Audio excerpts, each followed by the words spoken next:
नमस्कार साथियों, मैं हूं अमित देव शर्मा और आप देख रहे हैं यूट्यूब चैनल द बेस्ट ज्ञान। जैसा कि आप सभी को पता है, हमारे द्वारा समान अध्ययन अभ्यास सीरीज चलाई जा रही है, जिसमें सबसे पहले भारतीय राज्य व्यवस्था को लिया गया है और इसके 7 टेस्ट जो हैं वह टेलीग्राम पर अपलोड किए जा चुके हैं और व्याख्या सहित ये 5वां वीडियो यूट्यूब पर अपलोड किया जा रहा है।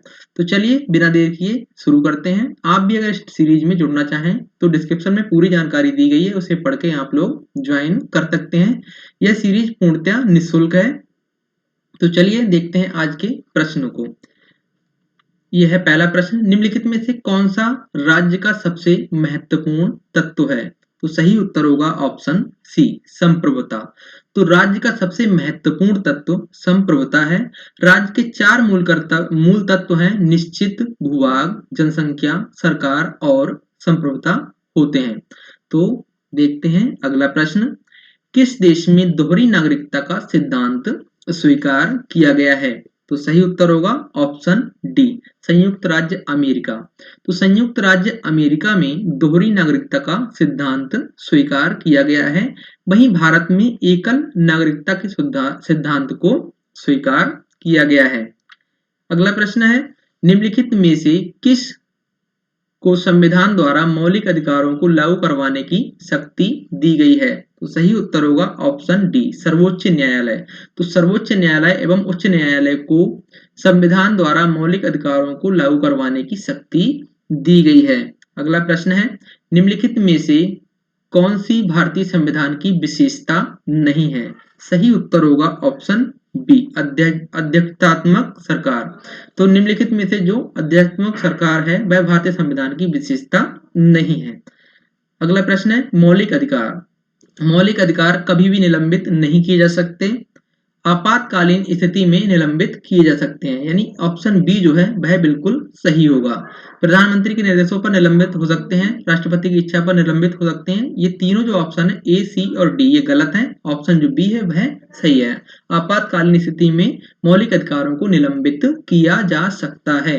अगला प्रश्न है, भारतीय संविधान में जैसा निहित है निम्न में से कौन सा समानता की मौलिक अधिकार से में सम्मिलित नहीं है? तो सही उत्तर होगा आर्थिक समानता। अगला प्रश्न है, बंदी बनाए गए व्यक्ति के मौलिक अधिकारों की रक्षा किस अनुच्छेद से प्रदत्त है? तो सही उत्तर होगा ऑप्शन डी, अनुच्छेद 22। तो बंदी बनाए गए व्यक्ति के मौलिक अधिकारों की रक्षा अनुच्छेद 22 से प्रदत्त है। अगला प्रश्न देखते हैं, भारतीय संविधान की निम्न दी गई अनुसूचियों में से कौन सी एक राज्य के नामों की सूची तथा उनके राज्य क्षेत्रों का ब्यौरा देती है? सही उत्तर होगा ऑप्शन ए, पहली। तो संविधान की पहली अनुसूची एक राज्य के नामों व उनके राज्य क्षेत्र का ब्यौरा यानी विवरण प्रदान करती है। अगला प्रश्न है, व्यक्तिगत स्वतंत्रता के लिए किस उच्च न्यायालय निम्नलिखित में से किस रिट को जारी कर सकता है? तो सही उत्तर होगा ऑप्शन सी, बंदी प्रत्यक्षीकरण। तो बंदी प्रत्यक्षीकरण, व्यक्तिगत स्वतंत्रता के लिए उच्च न्यायालय बंदी प्रत्यक्षीकरण रिट को जारी कर सकता है। अगला प्रश्न है, मिलान करें। तो क्या है भाई, उपाधियों का जो अंत है वह किस अनुच्छेद में दिया गया है? अनुच्छेद 18 में। वही धार्मिक मामलों की स्वतंत्रता किस में दी गई है? यह आपकी दी गई है अनुच्छेद 26 में। वहीं अल्पसंख्यकों की भाषा का संरक्षण ये किस में दिया गया है भाई? अनुच्छेद 29 में। वही शिक्षा का जो अधिकार है ये सभी को पता होगा, अनुच्छेद 21 का यानी 21A बोल सकते हैं। तो ऑप्शन जो बी है वह कूट के अनुसार बिल्कुल सही होगा।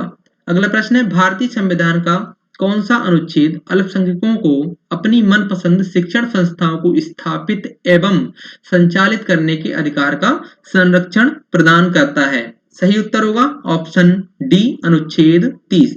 तो संविधान का अनुच्छेद 30 अल्पसंख्यकों को अपनी मनपसंद शिक्षण संस्थाओं को स्थापित एवं संचालित करने के अधिकार का संरक्षण प्रदान करता है।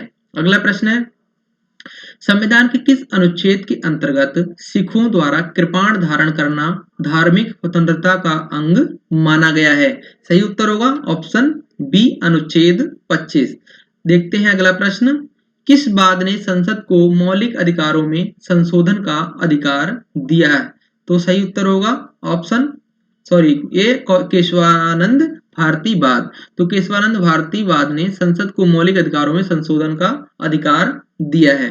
सही उत्तर होगा ऑप्शन ए। अगला प्रश्न है, निम्नलिखित कथनों में से कौन से सही हैं? तो भाई इसका पढ़ते हैं कथन। भारत के संविधान में 20 भाग हैं, जो कि बिल्कुल गलत है। वहीं दूसरा है, भारत के संविधान में कुल 390 अनुच्छेद हैं, यह भी गलत है। वहीं तीसरा है, भारत के संविधान में 9वीं, 10वीं, 11वीं और 12वीं अनुसूची को संशोधन द्वारा जोड़ा गया। तो यही बिल्कुल सही है, यानी ऑप्शन जो सी है वह बिल्कुल सही होगा।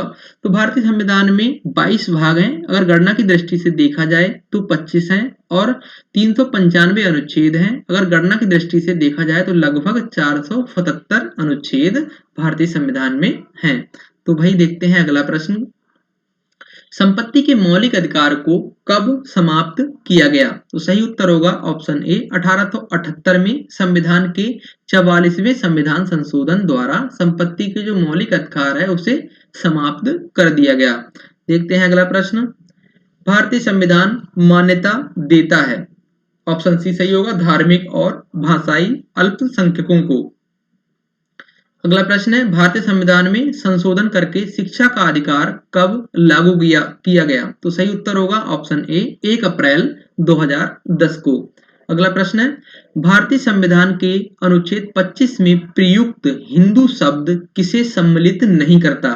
तो सही उत्तर होगा ऑप्शन बी, पारसियों को। अगला प्रश्न है, निम्नलिखित में कौन सा मूल अधिकार विदेशियों को प्राप्त नहीं है? तो सही उत्तर होगा ऑप्शन बी, अभिव्यक्ति की स्वतंत्रता का अधिकार यह विदेशियों को प्राप्त नहीं है। अगला प्रश्न है, संविधान के किन अनुच्छेदों के अनुसार अन्य पिछड़ा वर्ग को आरक्षण के प्रावधान दिए गए हैं? सही उत्तर होगा ऑप्शन सी, अनुच्छेद 15 के चौथे और तथा 16 के पहले के तहत। तो आज की वीडियो में इतना ही। आपने इस वीडियो को लास्ट तक देखा उसके लिए बहुत बहुत धन्यवाद। आप भी अगर इस सीरीज में जुड़ना चाहते हैं तो हमारे टेलीग्राम चैनल को ज्वाइन कर लें, लिंक डिस्क्रिप्शन में मौजूद है। और बाकी जो ये सभी टेस्टों का पीडीएफ है वह हमारे वेबसाइट पर दिया गया है, तो आप लोग पीडीएफ को वहां से डाउनलोड कर सकते हैं और उत्तर कुंजी भी वहां पर अपलोड की गई है। तो पीडीएफ डाउनलोड करने के लिए सिंपली आप गूगल में सर्च करें द बेस्ट ज्ञान पीडीएफ, या फिर लिंक जो है वह डिस्क्रिप्शन में भी दिया गया है। तो मिलते हैं नेक्स्ट वीडियो में, तब तक के लिए नमस्कार, जय हिंद।